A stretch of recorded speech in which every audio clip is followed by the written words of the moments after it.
going to get started in just a couple minutes. So if you have questions, drop them in the basket, and then you can keep filling them out as we go along. Dr. Menz will be with us for the first 15 minutes.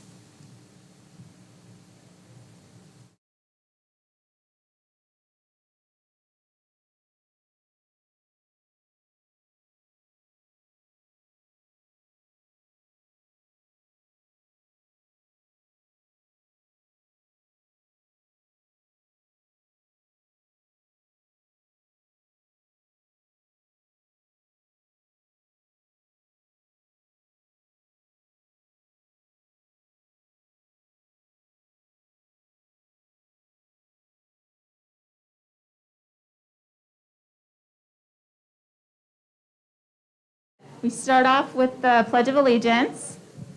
Everyone can stand, and the flag's over here.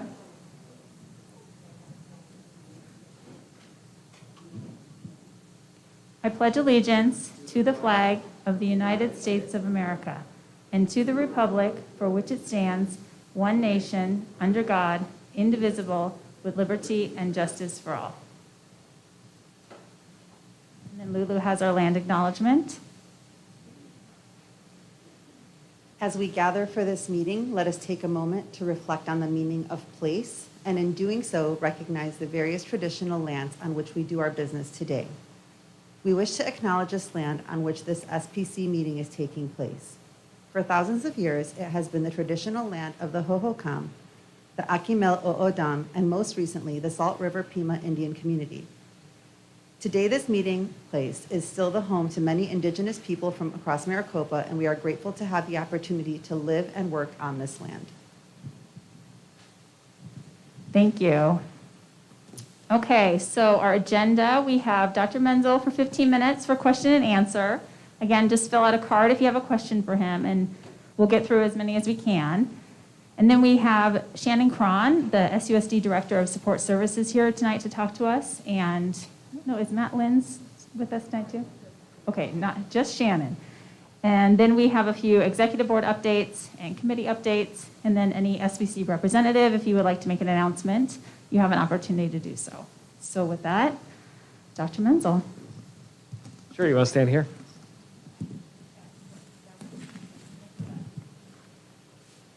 Okay, when will parents be able to again participate in classroom events like winter parties? Parents are missing out on these milestones that they never get back. Those, actually, parents have been allowed to participate since the fall harvest celebrations.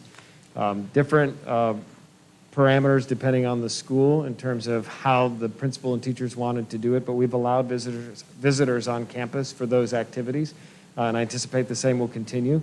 There's an expectation that if we're indoor, people are wearing masks. If we're outside, that's not required, but we've been allowing those things to take place.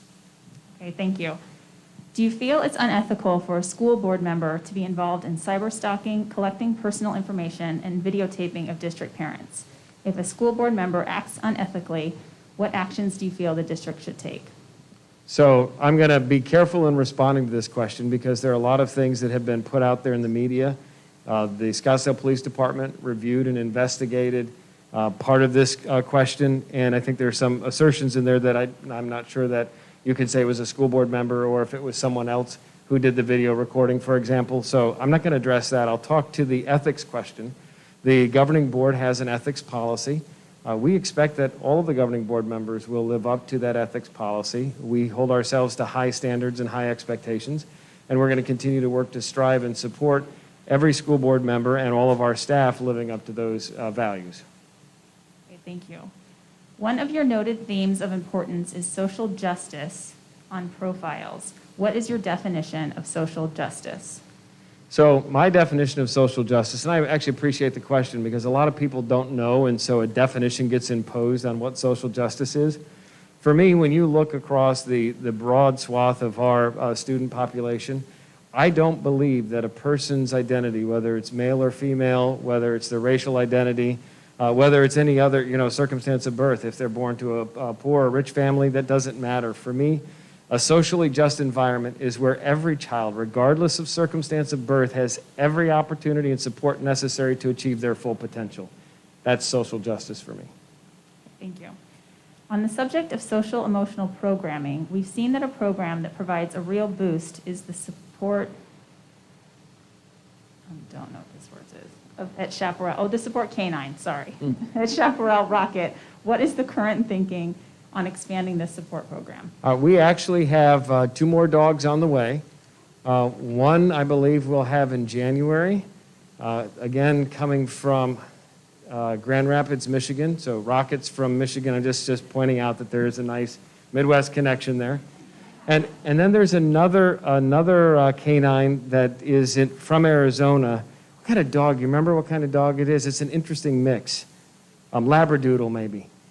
Very, very good-looking dog.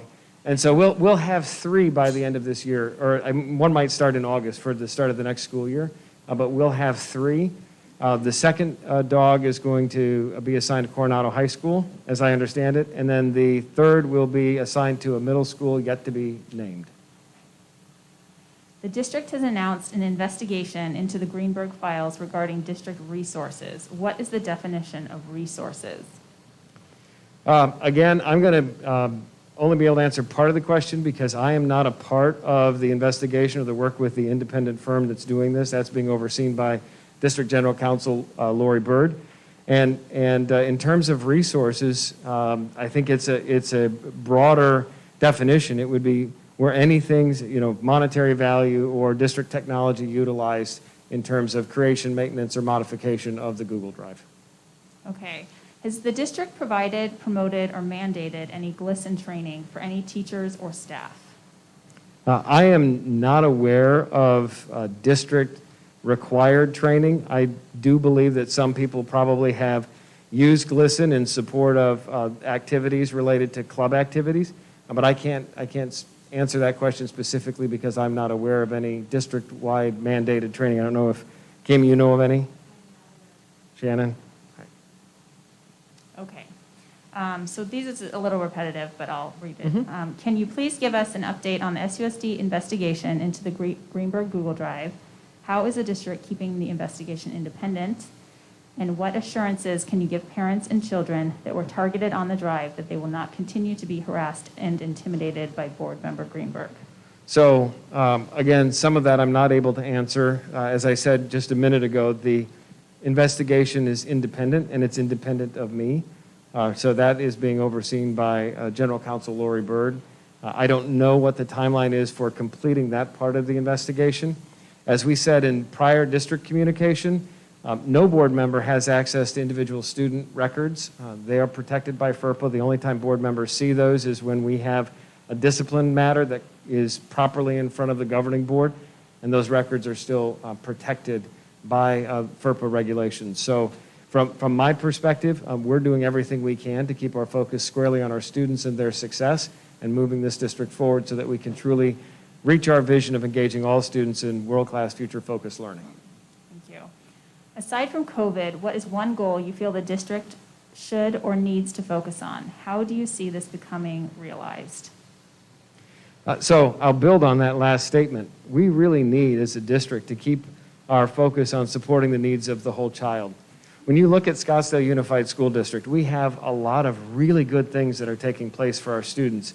Earlier this week, we celebrated student athletes for our fall banquet. And I don't know if any of you were there, but it's really an impressive opportunity to see the success of our student athletes both on the field or in their chosen sport as well as academically. We have so many successes in the arts, athletics, and academically that are a hallmark of what we do at Scottsdale Unified. One of the things that I think is important to point out, some people want to claim that we're a failing school district, and I'll tell you, under no circumstances is Scottsdale Unified a failing school district. We haven't optimized our potential, and so there's an opportunity to be better, and there are lots of opportunities for growth, but this is an amazing school district providing great services every day for our students at every level, elementary, middle, and high school. So for me, it's about taking us from where we are to truly becoming world-class and meeting the needs of all of our students. And in this environment, we have to attend to not just the academic needs of our students, but to the social, emotional, and mental health challenges that our students are facing. And tonight you'll hear from Shannon some of the challenges that we're facing and how we're putting supports in place to meet the needs of our students. If someone under 4th grade brings a knife to school and hurts someone with it, can they be suspended or expelled? So it's a qualified answer. The legislature changed the statute with respect to suspensions for children under the age of 7. It also put in some additional parameters for suspensions for elementary students. So if certain things are in place, it would be possible, but we have a higher bar in terms of the things that we have to do before you just remove someone from the educational environment. So one of the things that Lori Bird is doing is working with our principals to help explain and work through what that means in our environment. We recognize that there's an important obligation to ensure the safety and well-being of all of our students.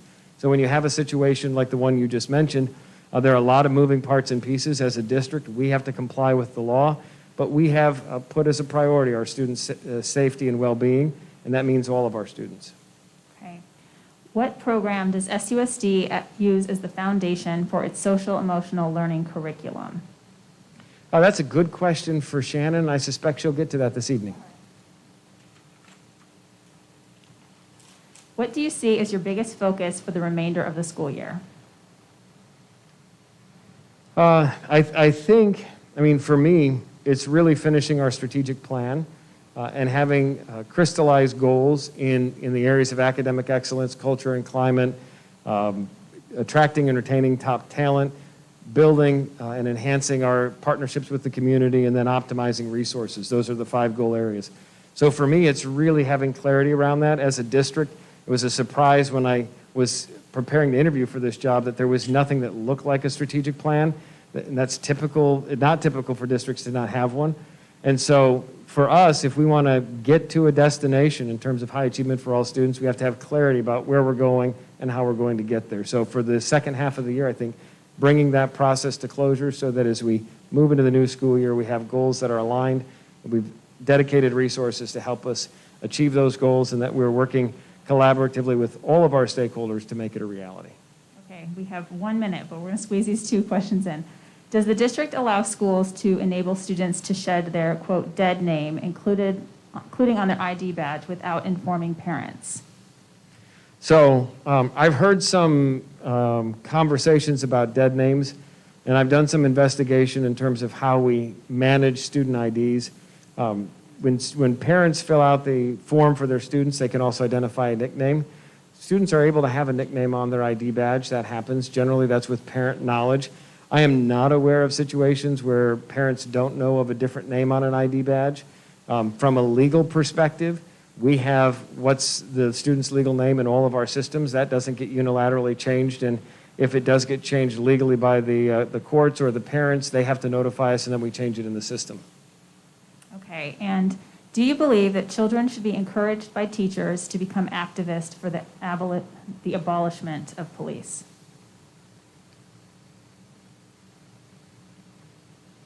Can you read that again?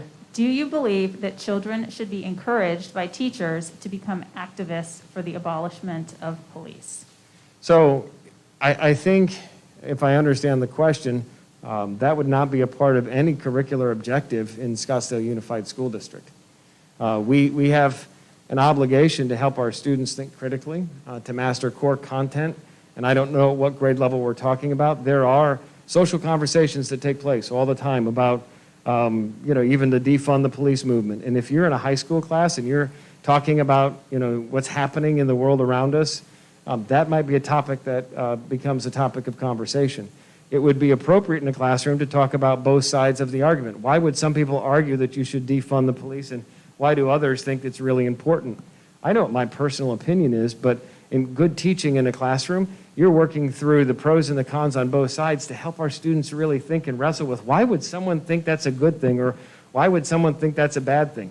So you really want them to have clearly articulated reasons for the position they have, to really understand where someone else might be coming from. That's a part of critical thinking. So in our classrooms, we want our teachers to help our students wrestle with these issues. Now, if you're in an elementary classroom, I don't know where that conversation would necessarily fit, because it doesn't seem germane. When students are at a higher level, I think that could be an interesting conversation. It's not one where we have and would support teachers advocating for that position. Teachers are entitled, however, to hold their own position, whether it's for or against that particular issue. They don't shed their individual rights to hold opinions when they come into the classroom. But good teaching is helping our students to be able to evaluate arguments on both sides of a particular issue and draw conclusions based on information. Well, thank you. We went a few minutes over, so thank you for your time Always tonight. happy to be here. Can I just say thank you all for being here. I appreciate your commitment to your children, to the principals and the schools and the teachers that work in Scottsdale Unified School District, and I do wish all of you a healthy and happy holiday season and a great start to 2022. Thank you.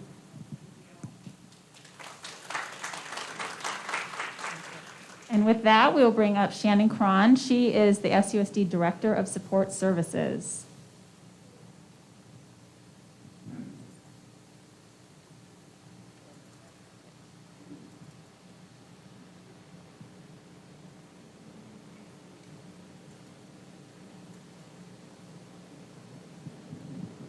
All right. Well, thank you for having me here tonight. I'm excited to speak with you and be able to answer some of your questions just regarding our comprehensive support system, specific to social, emotional, mental health, and behavioral health needs. So I am Shannon Cron. This is my 21st year in Scottsdale School District, and I'm also a Scottsdale parent. So I'm actually a member of Scottsdale Parent Council, but I guess I'm in a different role tonight. So I'll be speaking just on behalf of some of the support systems that we have in place. So like I said, I've been in the district for a long time, and talking about social, emotional, behavioral health needs of our students is not something new. This is not something that we just started talking about in the last couple of years. It was probably back in 2006 where we started really kind of diving into looking at some of our data specific to behaviors on campus. And in 2006, I don't know if anybody wants to take a guess, we looked at just our middle school data, the behaviors that were happening on campus, and out-of-school suspension days. So does anybody want to take a guess in regards to how many out-of-school suspension days we had in middle school students just in 1 year? At that time, we had 5 middle schools. 500 days total? Okay. Good guess, thank you. Anybody else? No? Okay, it was 18 years. So we had 18 years worth of suspension in 1 school year just for our middle school students. And I don't know if that number alarms you, but it definitely alarmed some of us that were really looking at that data. And it was concerning, knowing that, students were acting out on campus, they were being sent home. There was no instruction, right, that was taking place. We weren't reteaching, kind of expected behaviors or, how to behave in a way that would be deemed appropriate at school. And so we really kind of started looking at, what is going on. And what we learned was, of course, there's no such thing as, a traditional or typical, household right now. Kids come to us from so many different backgrounds and so many different behavioral expectations, in the home, right? And so what might be okay in one person's home might not be okay in another person's home. And so when kids came to school, what we had to do was really create some common language in regards to, what are our behavioral expectations? What kind of behavior do we want to see on campus? And teach those behavioral expectations. So rather than assume, that everybody came to us with the same understanding of what respect is, we had to identify what that means on our school campus and then teach that. And so this was back again in 2006, looking at, those behaviors and then also what creates a safe environment for our students. How do we create that safe and supportive school environment so students can learn? And so, along with teaching those behavioral expectations, really became the development of PBIS. I don't know if you guys are familiar with that or if you've heard of it, but that positive behavioral intervention and support. So that was the year that we really started, sending some of our psychologists, our district administrators, to different conferences to learn more about, what is PBIS and what type of, what does that look like on a school campus.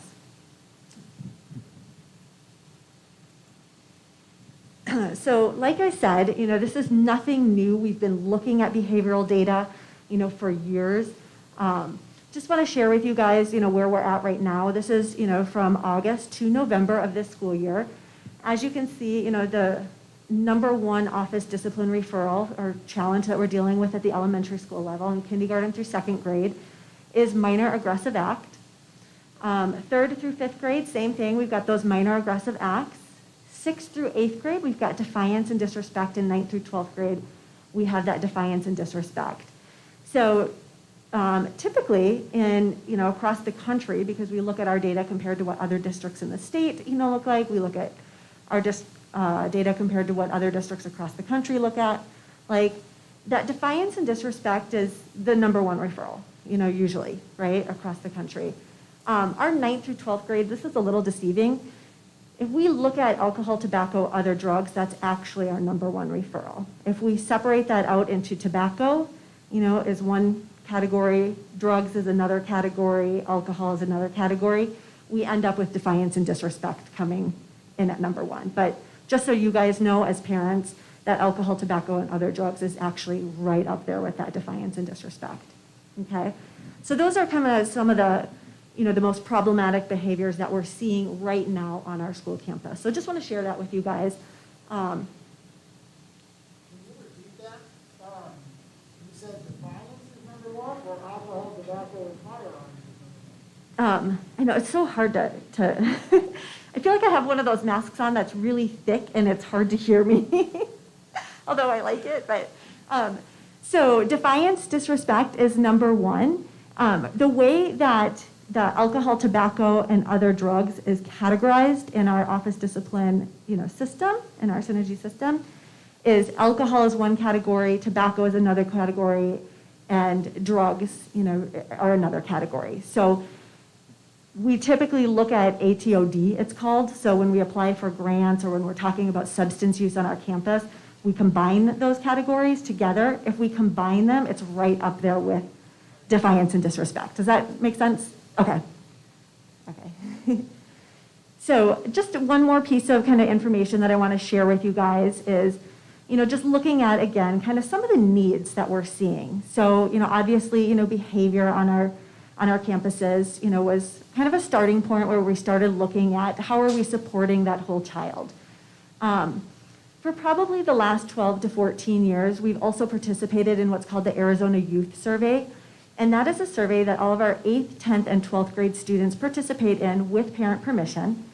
And it looks at all different kinds of at-risk behaviors. So, substance use, riding in the car with, somebody under the influence of drugs or alcohol. It looks at gambling, fights, bullying, cyberbullying, affiliation with, different, negative group associations, access to handguns, bringing handguns on campus, fighting, assaults, all kinds of different kind of at-risk behaviors. In 2016, they also included questions regarding the adverse childhood experiences.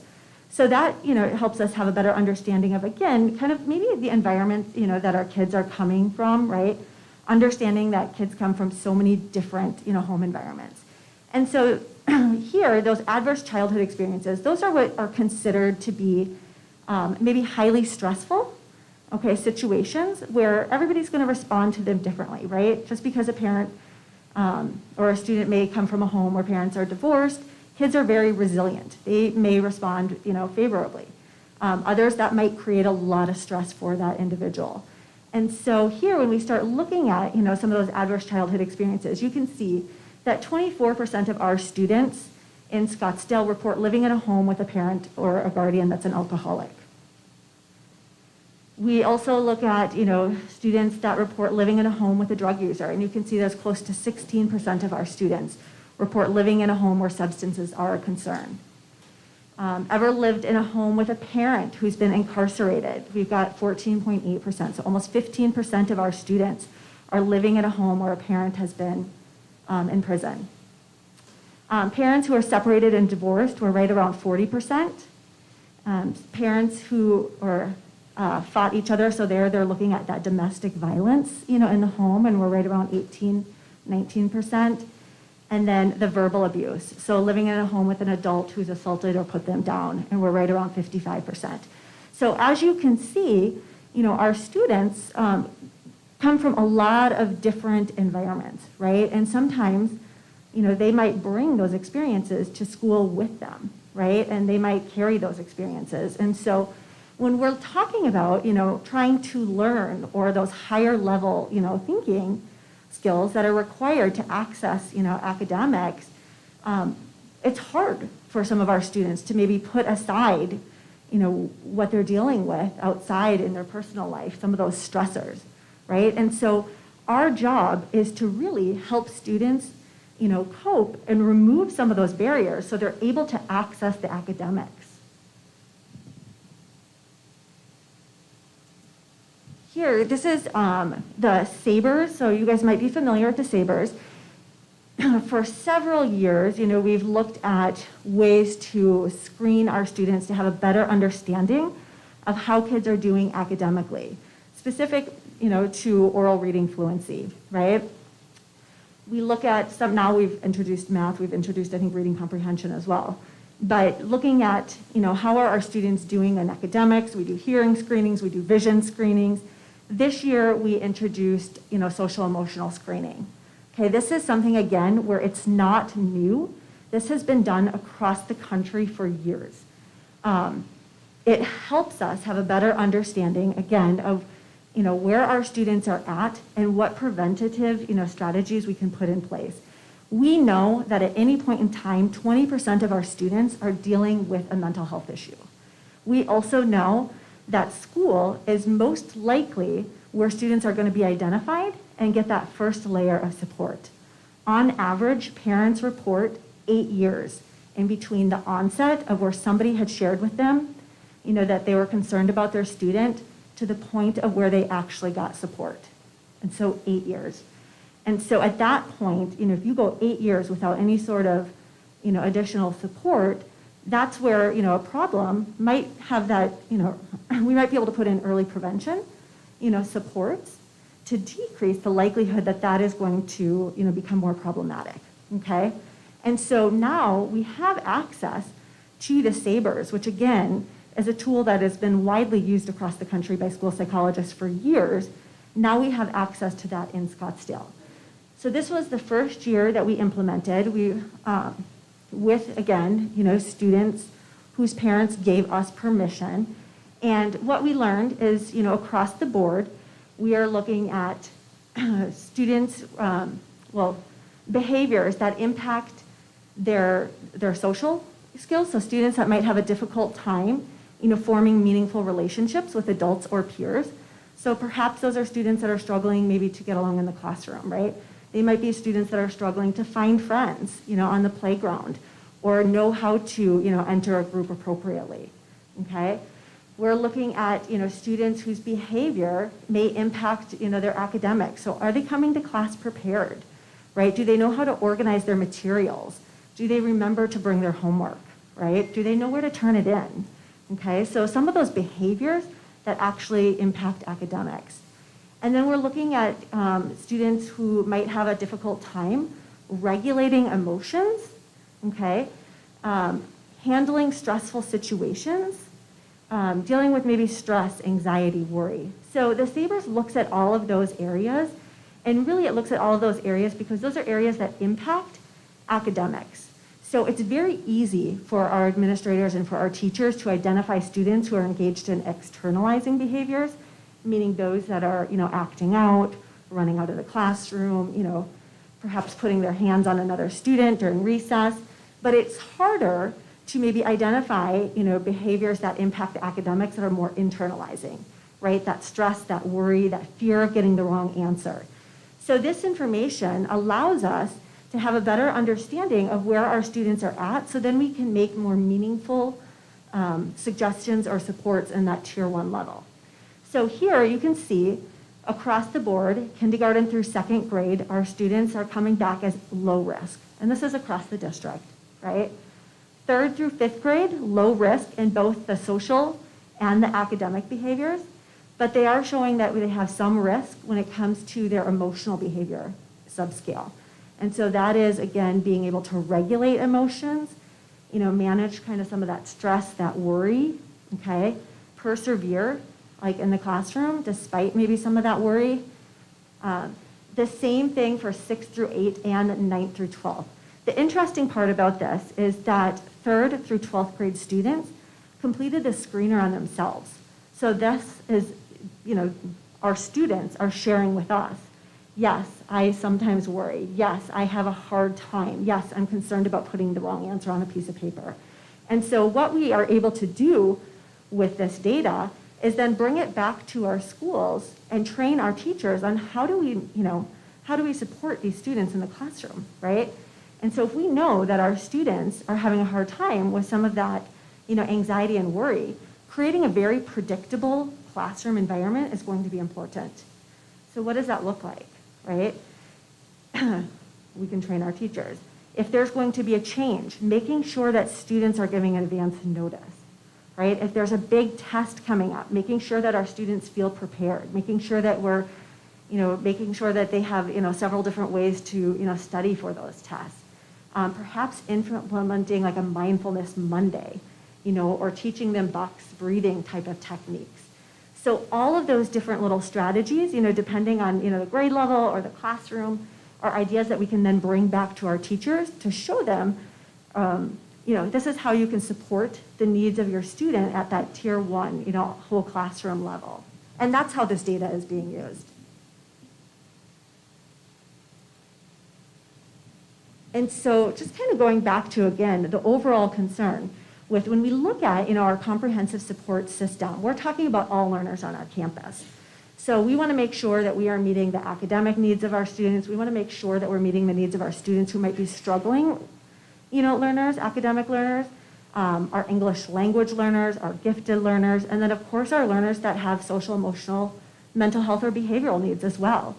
And so if we have a better understanding of who's coming to campus, that is where we can increase those protective factors to maybe mitigate some of those risk factors. Okay, and so school connectedness, that's where we really focus when it comes to social emotional learning, is helping our teachers and our students, recognize that, if they feel connected to school, they feel that the adults on campus care about them and know something other than did they turn in their homework, right? It's going to increase the likelihood that they're going to feel connected and want to, achieve and perform, okay? So we can't necessarily ask divorced parents to get back together. I can't take away that risk factor. I can't pull somebody's parent, out of jail or ask them to stop using drugs or alcohol in the home, right? But what I can do is increase those protective factors on a school campus. We can focus on building relationships. We can focus on making sure that our students know how to engage with each other or have the social skills to form meaningful relationships with others to, again, decrease some of those risk factors. And so just in regards to, how do we support the needs of our students on campus, and this is where we'll spend the bulk of our time tonight, is looking at our comprehensive support model. So have you guys seen this pyramid before? Are you familiar with it? I know some of you guys are. Yeah. All right. So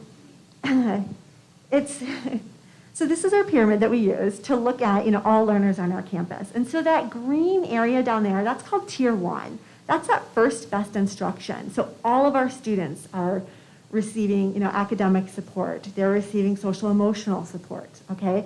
What does that look like in the classroom? And it really looks like, I hate talking about programs because this is a framework, right? And it's a framework that is designed to, support our students, to make sure that our students have access to healthy adults, positive adults. But in that tier 1, that is where our students are coming to school, and we're talking about, what are those behavioral expectations? Recognizing that, again, kids come from different backgrounds. For the most part, kids want to behave. They want to please the adults on campus. So let's set them up for success.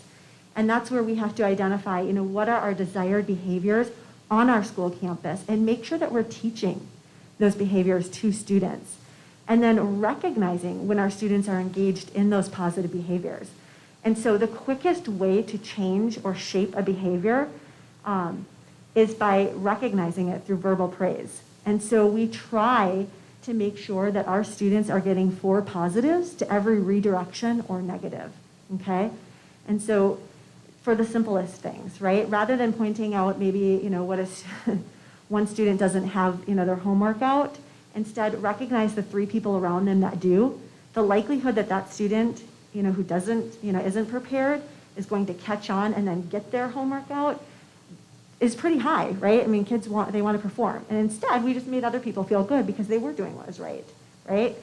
And so it's kind of shifting, the focus away from, being punitive to really, recognizing what kids are doing right, supporting them. That focuses on building relationships. So for most of our teachers, that comes very naturally. So others, they love their content area, and we might have to work with them a little bit on, asking a student, hey, how was your choir performance last night? Hey, I heard you had, a poem competition, right? So knowing something about the students, so again, they feel cared about. But that focus on that tier 1 is on building relationships. This is also where we focus on making sure that our parents and our staff are also feeling supported, okay? And so as parents, every month we have monthly presentations for parents based on, different areas of need. So last week we had a presentation on fentanyl use, okay? We're going to have another 2-part series in January, February, so the presentation was very well received. I know that it's an area of concern for some parents, right? That we, show documentaries on areas of interest and then follow up with typically a panel discussion or another presentation. So ways to help, parents support their students with homework completion. We've got suicide awareness presentations, and presentations on, mental health, identifying the signs and the symptoms and what do I do or how do I get support. Sometimes it's implementing these positive behavior supports in the home, right? So how do I set my child up for success? How do I create a routine? How do I get them to go to bed, right? So all of those different issues, or challenges that, students might be, experiencing in the home or parents might be dealing with, we try to provide some of that tier 1, support to our parents as well. That's done both at the district level and I think on, several different sites as well. They've had different special presentations. Our staff, receive the staff presentation. So, on building relationships, implementing those positive practices. We also have, Sanford Harmony, which is, being implemented in our elementary schools. Most of that is, looking at, how do we implement some of those different techniques in the classroom. So meet up buddy ups, matching kids with maybe somebody that they haven't spoken to, finding out that they have something in common. Learning to respect differences. You like pizza, I like tacos, but you know what? We can both be friends, right? And so it's those real simple things, understanding that some of those differences are okay. You are open enrolled, I'm not open enrolled, but you know what? We can still be friends. So giving kids the opportunity to connect and form relationships. As you guys saw a few minutes ago, our number 1 referral for elementary school students is that physical aggression. That's coming from on the playground. We've got a lot of students that, participate in different club teams. And so their understanding of how to play soccer, for example, is different from their friends', definition of how to play soccer. If they don't have the problem-solving skills or the social skills to be able to work that out, it leads to physical aggression. And so, it's those simple, problem-solving, how do we address this? We do a lot of push-in presentations. So kindergarten, tattling is huge, right? Helping our our students understand the difference between tattling and reporting. Those presentations look very different across the board. In high school, some of the push-in presentations are more on substance use, right? So how do substances change the physical makeup of your brain? How does that impact your memory? So it really depends on, need, and it depends on, area. So that's all tier 1. So those are things that are happening just across the board. Most of our students are going to respond to those tier 1 supports. And then you have your students that are going to need a little bit more, right? Those are students where maybe they do have some, outside stressors or personal stressors going on in their life. Maybe, the signs or symptoms of, mental health disorder are starting to appear. And so those are students that, may end up going to a small group where they're actually learning, they receive direct instruction in a certain skill area. And so those would be our, what we call a student assistance program. And so they're skill-based and they're based on need. And again, this is something that, parents are aware of. So parents have to provide permission for their students to attend. I would say, in all honesty, if we look at our data, most of our needs are captured in social skills, emotional regulation, and healthy coping strategies. So when students don't have healthy coping strategies, that's where they turn to more destructive behaviors or substance use, right? Our students with the social skills or the conflict resolution, that's where, they don't know how to approach somebody on the playground. Maybe they are having a hard time making friends. The emotional regulation, that's where, that excessive worry, right, takes place, or explosive behaviors. We see that a lot too. So instead, students can attend these skill-based groups and actually be taught, skills and how to implement them in the classroom. So the goal of these tier 2 type of groups are to remove the barriers that will help students learn while they are in the classroom. It is not to provide therapy, okay? It is to remove barriers so students can learn. That tier 2 group, we also have restorative, conversations or circles. The goal of those groups is to repair harm, okay? So maybe something happened between two students and they're struggling or having a hard time, connecting. So it would be looking at, is there an opportunity or a way that we can bring those two students together, go through kind of a list of questions and repair that relationship so they have a better understanding of how their behavior impacted another person. And together, they determine what, the outcome of that relationship is going to be. Are they going to be best friends again after this? Or are they going to decide that they want to go their own ways? And what does it look like, outside of the circle, right? So when I see you, at dance practice, am I going to say hi or am I going to ignore you, right? So there's no surprises. The kids know what to expect. So that's that restorative circle. We also have alternative to suspension groups. So rather than being suspended, and earning time at home, instead, students can come in, work with either their social worker or counselor to receive, again, additional support or training in an area that got them in trouble, okay? And so that, again, would be that tier 2 type of group, so small groups. The tier 3 type of supports, that is where, our students really need more intense, individualized support. So this is where we've got students that might be on an individual, positive behavior support plan that would match the function of their behavior. So students, there's always a reason as to why students are acting out, right? It might be to get attention, right? Negative or positive. It could be to get a tangible. It could be to an escape or avoid, right? Maybe they have a hard time with, unpreferred activities, right? It's math time. I'm going to act out so I get to go to the principal's office and I don't have to engage in math. There's always a reason as to why, students are engaged in behavior, okay? It's their way of communicating. And so that tier 3, we might have students on some of those individual, behavior support plans. There's also, risk assessments. So, unfortunately, we do have a lot of students on our campus that displays, behaviors related to suicidal ideation, and it happens during the school day. So that is where, a student may have, a safety plan in place. We also have, students who have gone through the threat assessment process, looking at whether or not, they may pose a threat or harm to others on campus. And so that is, that tier 3, more individual support. We've got a lot of students that, again, are displaying signs or symptoms of a more significant mental health, issue. And that is where we work with the student and the family to connect them with community resources. And so we have a pretty large partnership, with several different community organizations. And so we are able to connect families with different organizations to meet their needs. Every spring, we also have what's a mental health in the schools networking event. And so this will be our 12th year that we've done this. And it's an opportunity for all of those community partners to come together.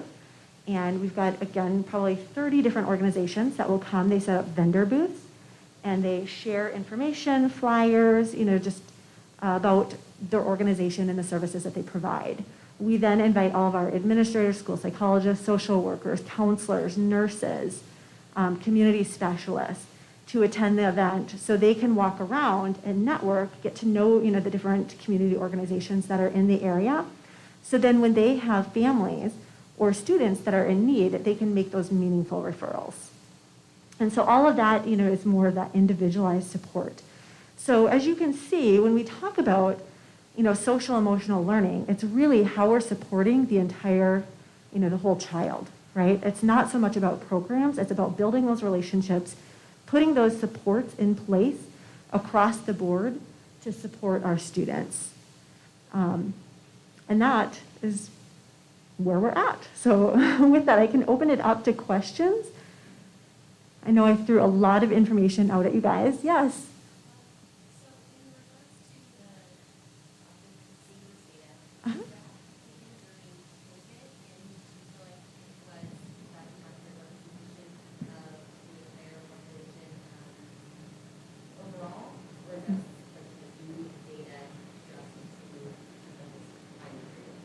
Right. So that's a great question. And because we don't have data from last year, I don't know. I would expect that those base rates are elevated across the board. And so if we were looking, at that data to identify individual students, which we're not, I would expect that we would over-identify students. Instead, it's important for us to look at where are our students right now, the information that we have, and being able to then, report back to our grade level teams, our just department leads to say, here's what we've learned. In the IB program at Desert Mountain, we've noticed that a lot of our students are sharing with us that they have a hard time, regulating emotions. Here's some different, ideas and strategies that we can implement into that program. So I would expect right now, due to COVID, we know that that has had an impact on students. So I would expect that, some of those scores are going to be elevated.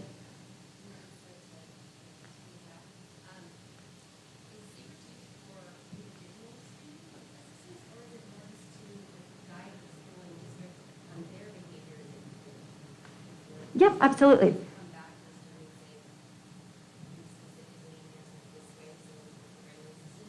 Mm-hmm.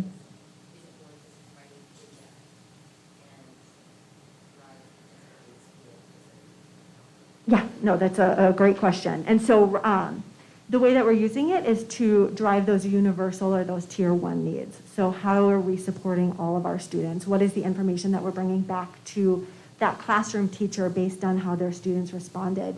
In regards to individual students, our individual students, if there's a concern, they're going through what's called IPT or that intervention planning team. This would be one piece of data that might be looked at. And when I say that, I mean when our students are, are attending intervention planning team, it's a team of teachers, oftentimes, school counselor, school nurse, social worker, administrator, the entire team, and a parent is a part of that team as well. And at that meeting, they are looking at, test scores, academic test scores. They're looking at classroom work samples. They're looking at visits to the nurse. Sometimes there's an underlying medical issue, which is, impacting a student in the classroom. They can look at, that SABRS data, right? And they can look at the subscales or the total scale, but that's one piece of, the information that is brought to that table. And so it's not recommended, that we look at that score and make, recommendations for intervention based off of one score. We wouldn't want to do that. And so again, just one piece of that big picture. Oh, from the SABRS? This year. So yes, this fall. Yeah. And so the recommendation from SABRS for any kind of universal screening that we're doing is we typically do those screenings 4 to 6 weeks into the school year. And so that way it gives teachers an opportunity to get to know the students. It gives students an opportunity to get to know, the school environment. Behaviors have kind of settled down. Some students, they might go through like a honeymoon phase, right? They're on their best behavior, but now they're comfortable. So they're going to answer more accurately, and the teachers are going to have a better understanding of really, truly kind of who they are in the classroom. So 4 to 6 weeks in, and then we look at that same, we'll complete that same screening at the end of the school year as well.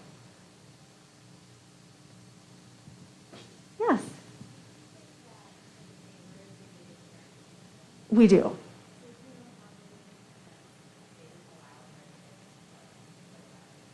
So yes, and it's less about parents not wanting to not wanting their students to complete the screeners. We went to an online annual verification system this year, and so across the board, we had a lot of parents that did not participate in that process.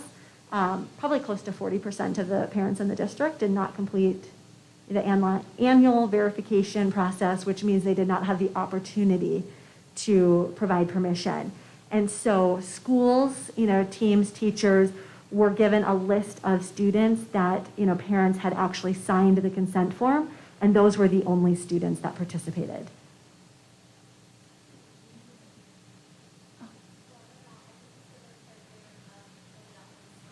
Mm-hmm.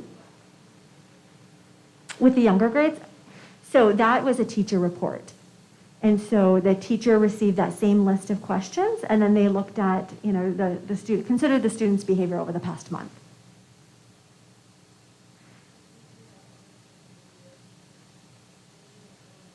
Yes, yes. Yes. And so students have the opportunity, So third grade and up, students can complete that self-report. And then there's a teacher report for kindergarten through 12th grade as well. But we had K2 teachers complete, and then 3rd through 12th, we just asked our students to complete the screener.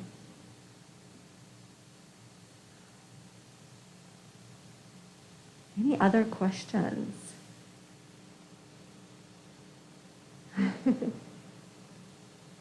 Yes. That's okay. I don't think so, right? No? Okay. Yeah.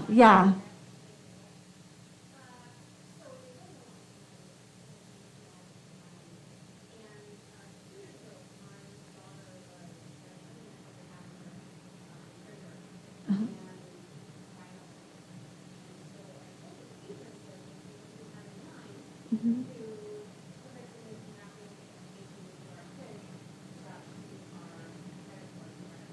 Right.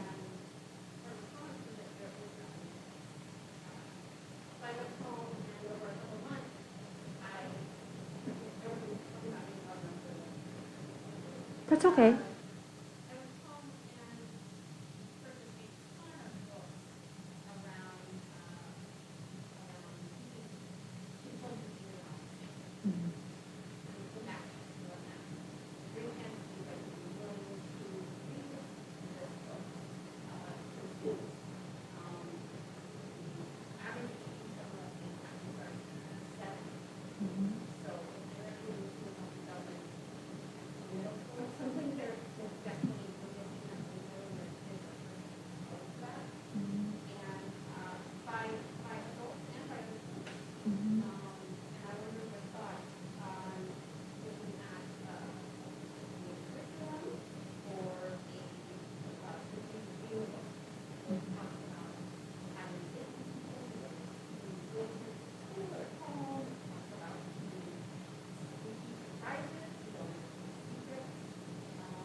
So I think that is a topic, and I've got a couple elementary school principals here too, so I'll let you guys weigh in as well.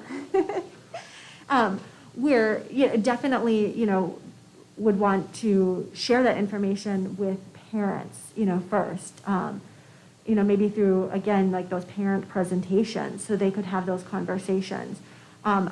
It's an important topic, like you said, and I think it's an important topic to make parents aware of because, the likelihood that, somebody is going to be molested or taken advantage of oftentimes happens in the home environment by somebody that the family knows or at a sleepover, right? And so I think that that's alarming to people because they feel like it will never happen to them. So I think that parents are the first group of people that really need that information in regards to how to keep their child safe. And then I love what you talked about in regards to identifying, those feelings in your body.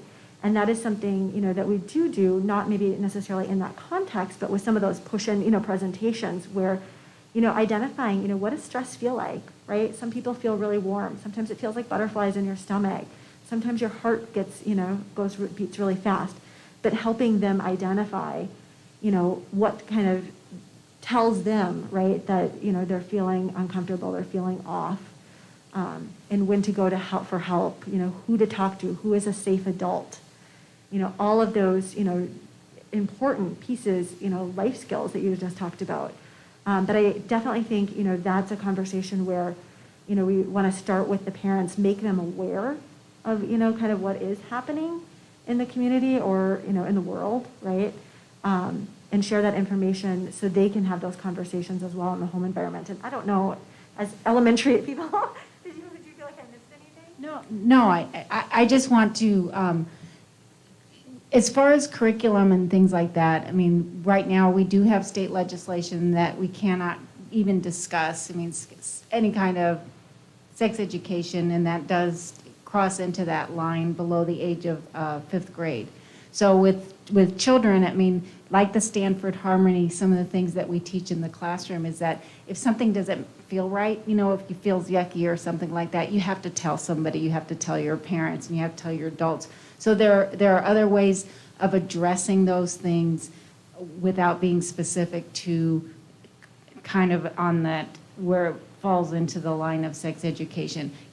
We have to always remember, too, that with our children, that age of reasoning and what children do is we cannot put an adult lens when we're dealing with 5-year-olds or things like that when something happens between 2 5-year-olds. But yes, absolutely, parents are involved, parents are informed, and parents are also then armed with the information that they can do to help their child.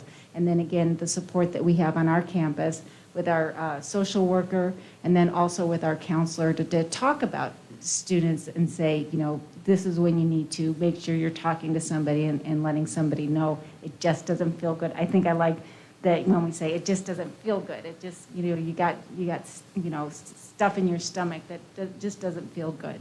So. And there's a lot of, age-appropriate ways to get that message out. So sometimes, it's having kids, draw, right?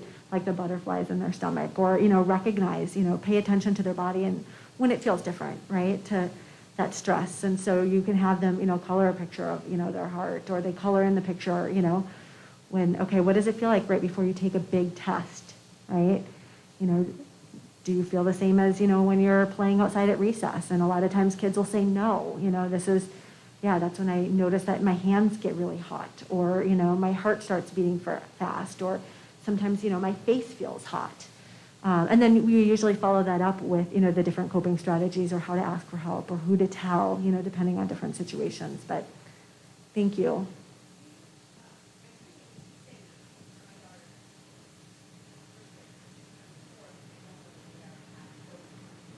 Mm-hmm. Mm-hmm.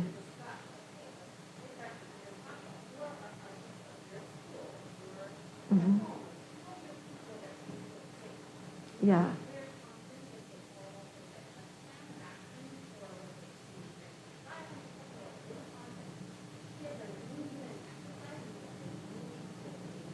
Mm-hmm. Mm-hmm. Yeah. And, yes, I mean, that is a goal. So when we talk about, really working with our teachers to build those relationships, we're also talking to our students about who do you feel comfortable, talking to, helping them identify, the people on campus that they could go to, if they are feeling stressed or if there's something that they want to talk about or want to share. And I definitely think it's so important too to get that messaging out to parents, first.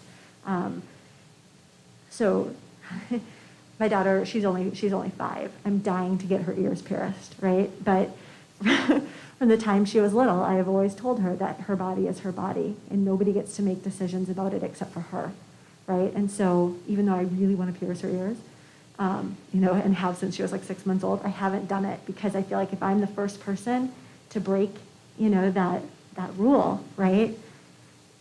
Then I don't know how she could listen to another person. And so I just think it's, talking to parents about the little things that we say to our students, at home, and making parents aware of just, how to have those conversations, right? And so, again, with my own 5-year-old, we talk about her ear piercing, and, she knows that I think it's pretty, but it's a decision that she has to make, and when she's ready, we'll have a conversation because it's her body. She's the only person that gets to decide, whether or not, she wants her ears pierced, or, we talk about, bathing suit areas and who can touch, and, right now, of course, nobody, right? And, if those areas are violated, who do you go to? What do you say? And so we have the same thing, that body book. But I think it's, those type of conversations that sometimes, we need to start in the home, and then follow up with, the recognizing, when something feels off, and the coping strategies, and the making sure that, students have safe adults, in the home environment and the school campus, just to really, so we're all working together to support those needs.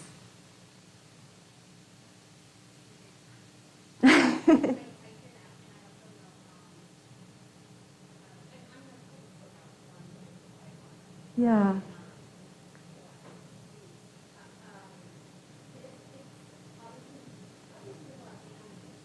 Mhm.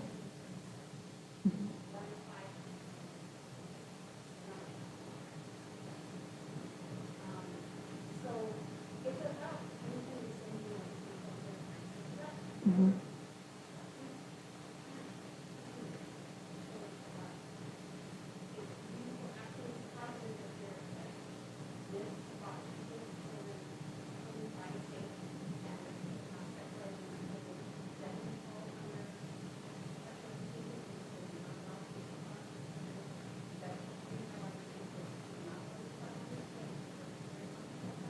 I mean, what would you guys say as elementary school principals? I would.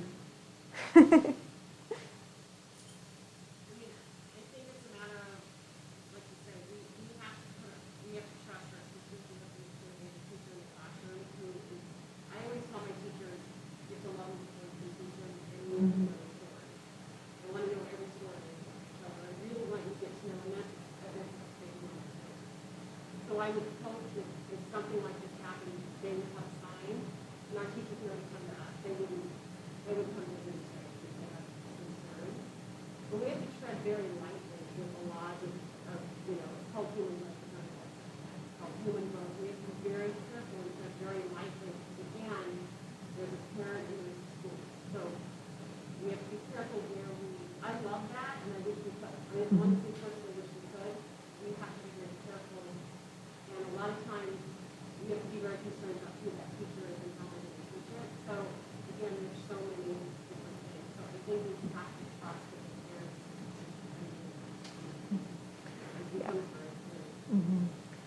Very difficult. I mean, we wish that everybody was like you and that you would Right. wonderful, and that is, we're in a situation where we have to be very careful. So I think having a teacher who's really cares about their kids in the classroom is important.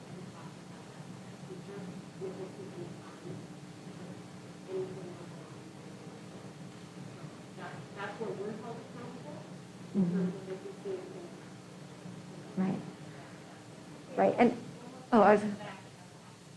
Okay. Yeah.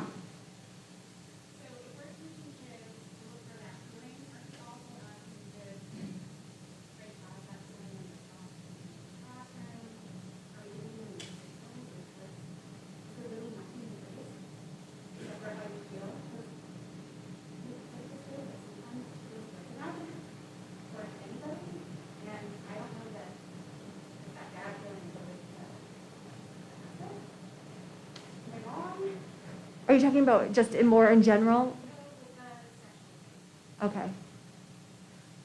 So I think that that's where we talk more about, the safe adults, right? And keeping your body safe. And if it's a conversation that, more parents need to be aware of in regards to, just that awareness, right? And to have those conversations with their students, because there's a lot of behaviors that are normalized in the community, right? That are not necessarily in the student's best interest or in anybody's best interest. And so, something that I think we all have to work together on is, teaching our students, you might see this, it doesn't mean that it's okay. This might feel good, right? Our students use substances because they enjoy it. It feels good, right? It takes away some of, those concerns or those worries. And, they like the feeling, right? But it doesn't mean that it's good, right? Or if you are concerned about, a friend of yours, perhaps, you saw something in the home, when you had a play date, or perhaps, you're concerned because, your teenage, friend, is in an unhealthy relationship. Again, being able to recognize what's a healthy relationship, what's not a healthy relationship, and being able to, the difference between tattling and reporting, right? Tattling is when you get somebody in trouble. Reporting is when you're sharing information because you're concerned, right? And our kindergarten students understand that. So there is a difference. Yeah. No, that's Thank you so much for being here tonight.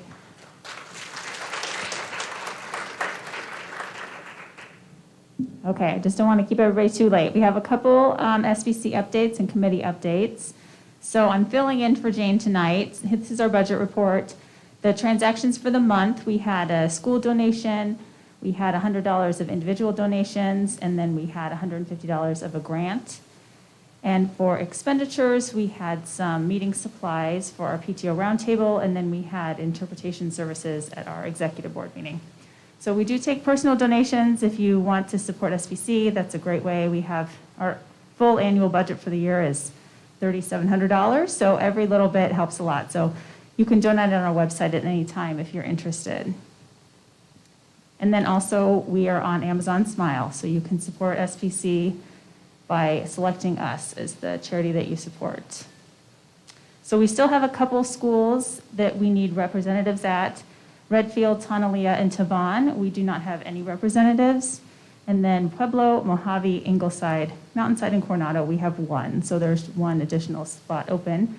If anyone's interested, they can speak with their principal, and then principals can appoint representatives. And with that, we'll have a couple committee updates. So we have Shannon for our Equity, Diversity, and Inclusion Committee.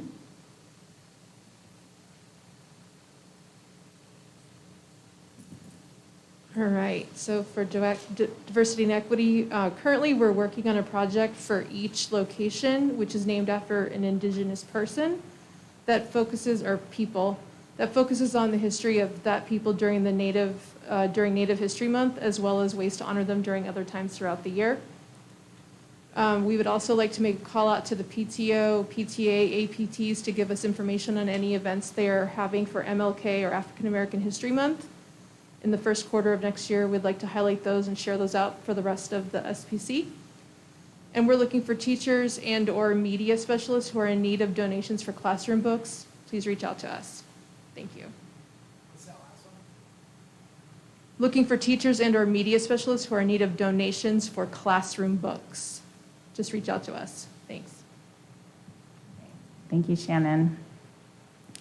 And then our Special Education Committee. So they have an event coming up. Their next one is January 11th. That's here in the morning, and it's to meet the SUSD SPED team. So Marge Rayberg and her full team will be here, and she gives a presentation on all of the different special education programs throughout SUSD. And this will be in person, but we'll also stream it on Zoom. And then this past couple weeks, we had 2 committee events. The Gifted committee had their first event, which was expected and unexpected challenges of gifted learners.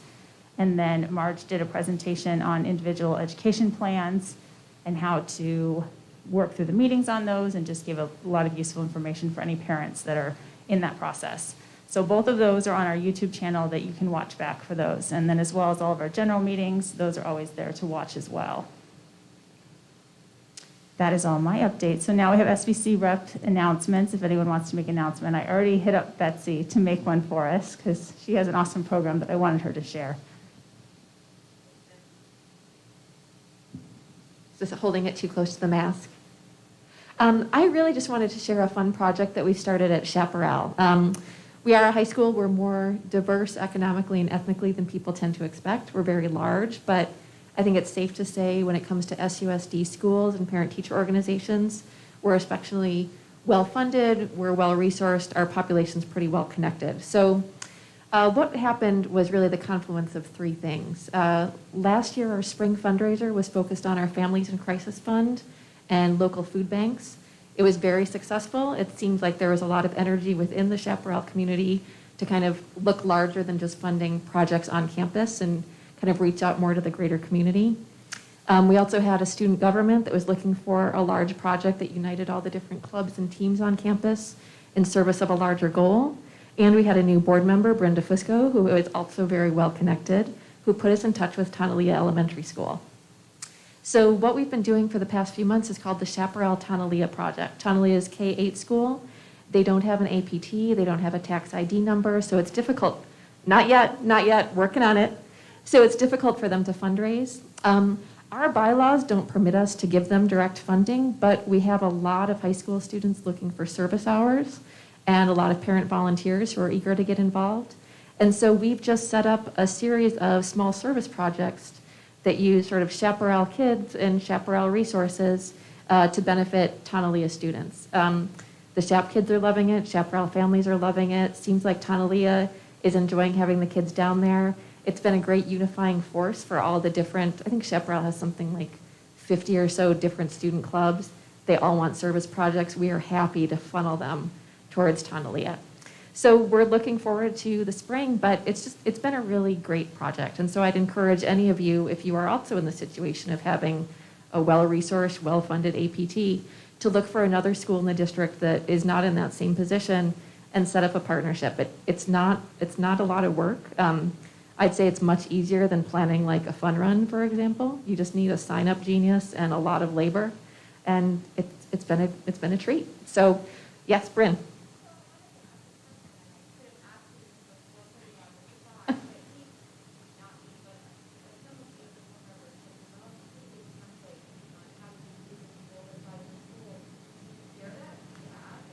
We absolutely could, yeah. And if you go to chaps.org, which is our website, on the volunteer page, it kind of describes the project. It'll also show you some of the projects we've done so far, and there's a link to our Sign Up Genius. So you can see all the different things that have been done. But by all means, go to chaps.org, reach out to any of us. We will talk your ear off and are happy to help set up anything like that with another school.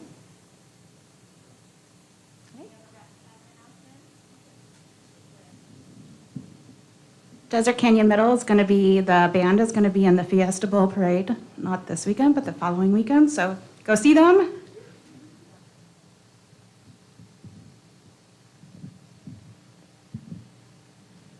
Thank you. So I am Bryn DeFusco, and I am the representative for Cocopa Middle School. And so Cocopa heard about everything that was going on with the Chaparral program in conjunction with Tonalea.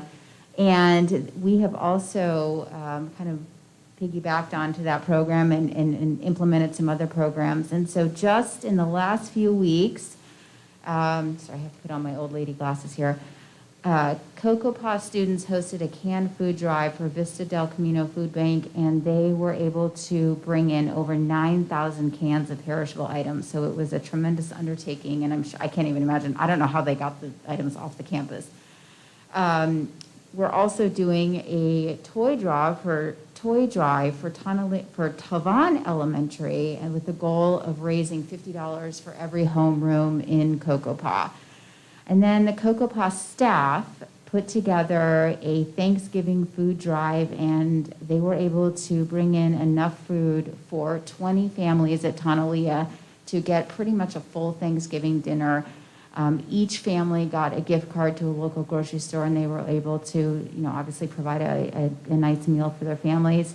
And then we also did our annual angel tree program, and all 27 angels were fulfilled very quickly. So it's kind of a trickle down from Chaparral to Cocopa, and we hope other schools will get engaged as well.